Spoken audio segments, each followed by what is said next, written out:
Yeah, that's true. And you know, solar cycle 23 was eventful enough. A couple of years ago, we had 9 X-class flares in a single week. But they say solar cycle 24 is going to make 23 look like a walk in the park. And you're right, it reaches its maximum, like a sine wave, right at 2012. Brooks, I noticed that you also highlight the map, the futuristic map by Gordon Michael Scallion. Yes, came across that. We actually licensed that to put it in the book. If you look at that map, it shows a lot of water bodies in the U.S. If you're living in Kentucky or Tennessee, if you're living in upper Missouri, lower Illinois, Wyoming, Idaho, Utah, you're pretty much safe. Anywhere south of there, you could be underwater. And that's going to happen by 2012, according to some. According to Scallion, it happens about that time. It could be just the beginning of that.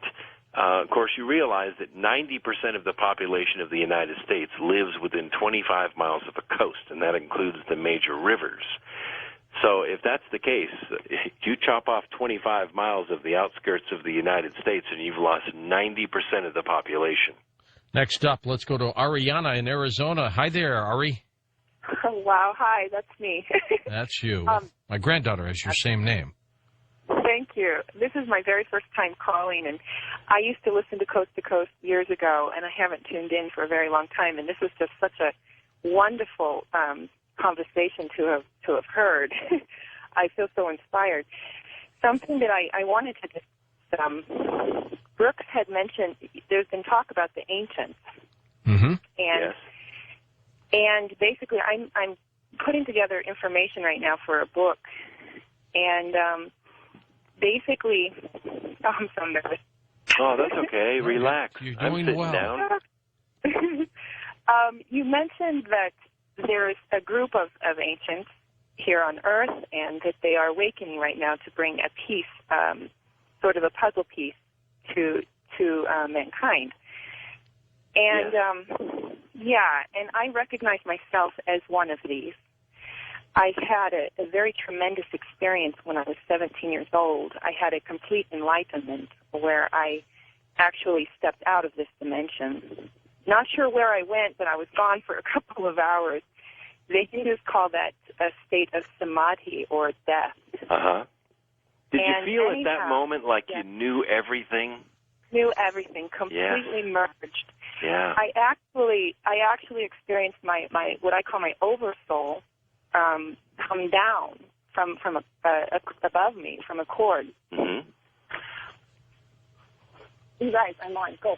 My kids are up. They want to hear this. Live radio. Yeah, and so that I felt my oversoul self come down into my body. And, I mean, this was something that took 5 months preparation. I was practicing. I wasn't a normal teenager. I was practicing martial arts and Qigong, Tai Chi, and also meditation. And that final evening, well, you know, this oversoul came down into my body and merged. And it was like, at that moment, I was completely enlightened, knew all things. It was absolute bliss. I mean, I think it's the highest achievement that there is in physical body. It kind of dispels all fear, doesn't it? It did. And you really have to go beyond the mind to get to that state. You have to leave everything behind. You realize that the third dimension kind of traps us in the 5 senses through which we interpret our universe in these, what I call biological transducers. We kind of get used to it. But we're really multidimensional beings, fully capable of grasping the smallest quanta or the creation of planets. And when you get out there where you were and you have this ascension experience, you're never the same, are you? Never. I agree with that. I don't want you to give away the book at the end, but that is as fascinating as any part of it. Well, don't give it away.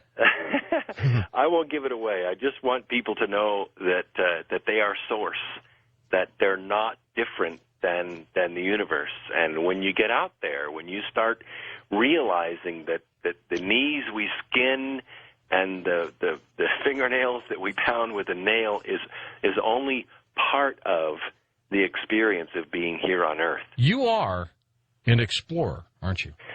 Yes, I am an explorer, and of the many jobs that I have, and right now I'm just finishing a new biodiesel plant up here in Washington State for the company that I work for. Don't you stop? No, I can't. No, it's there's too little time and too many things to do, and it's not that I'm a workaholic. I'm an enjoyaholic, and I explore everything. And I guess the most difficult thing that people have is not focusing. I just try to focus on everything. Do you take emails from people through your websites? Oh, absolutely. An email address is on the website. If you want to learn about what we're doing with new energy or what we're doing with biodiesel and algae and cellulosic ethanol, come and find out. Just help us out any way you can. Right now, buy the book, and if you want to buy the DVD about the Hollow Earth expedition, we did part 1 of it. All the proceeds from that go toward the expedition. Be a part of history. The Arc of Millions of Years, you say this is indeed the final book. This is the final book. Just a little under 2,000 pages between the 3 books. And as I said, if they'll buy Volume 3, we'll send you Volume 1 and Volume 2 in audio. So if you're not a great reader, don't worry about it. I read it for you. You do know you're while you're in your car. You're going to have to write another one after 2012. Well, I'm going to write a book about a book called The Lazarus Scrolls. I'm working on that right now. And, of course, we're going to write a series of books while we're at the North Pole. That's we're going to do over 3,000 hours of film in 15 days. Well, Brooks, my friend, you take care. You keep us abreast of the journeys, okay? Thank you, and don't forget, we're going to be at James Gilliland's this weekend. That's right. Absolutely. There's a whole group of you going to be up there. That's right. All right, Brooks, thanks so much. For Karis Coburn, Dan Galante, Tom Danheiser, Lisa Lyon, Lex Lonehood, Sean Ladesseur, Ross Mitchell, Ian Punnett, and Art Bell. I'm George Norrie, somewhere out there on Coast to Coast AM. We'll see you on our next edition. Until then, be safe, everyone.